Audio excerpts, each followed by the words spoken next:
بسم اللہ الرحمن الرحیم۔ کسی صاحب نے یورپ کا دورہ کیا اور واپس آ کے بتایا کہ یورپ میں اسلام تو ہے لیکن مسلمان نہیں ہیں، اور یہاں بر صغیر کے اندر مسلمان تو ہیں لیکن اسلام نہیں ہے۔ یعنی وہ جو اسلام کی روح ہے، وہ ایمان عقیدہ ہے، وہ ان مسلمانوں کے اندر سے اب وہ باقی نہیں رہا ہے۔ نمازیں ہیں، روزے ہیں، حج ہے، زکوٰۃ ہے، عمرہ ہے،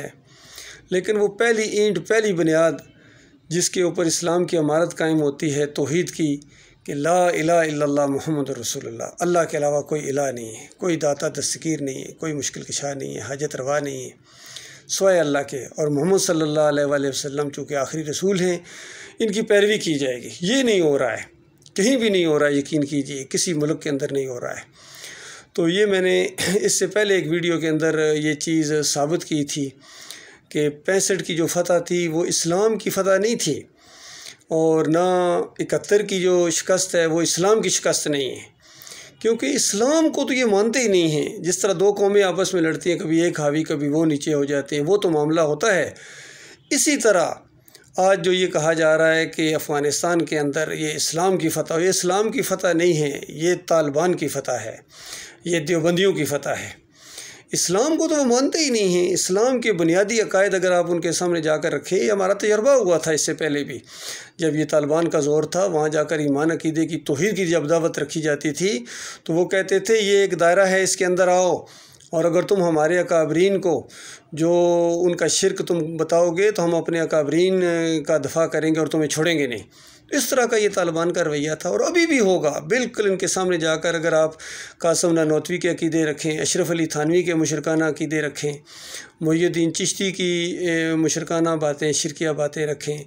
عبدالقادر جیلانی کے شرکیہ واقعات رکھیں،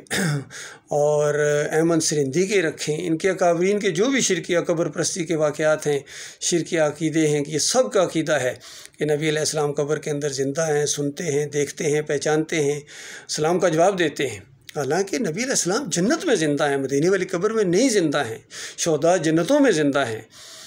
اور ان لوگوں نے یہ قبر پرستی کا مواد فراہم کر دیا ہے، اور پھر تعویذ گنڈے کے اوپر پوری کتاب لکھی ہے اشرف علی تھانوی صاحب نے۔ تو یہ طالبان کے جتنے اکابرین ہیں، اگر آپ ان کے سامنے جا کے رکھیں گے، یہ تو مشرک گزرے ہیں، علی جو حکیم الامت کہتے ہو آپ ان کو، اور قاسم نانوتوی ہو گئے، یہ جتنے گزرے ہیں یہ سارے کا سارے عقائد علماء دیوبند اگر آپ پڑھیں کتنے شرکی عقیدے ہیں اس کے اندر، تو یہاں تک انہوں نے لکھا ہے کہ قبروں سے فیض حاصل ہوتا ہے، اور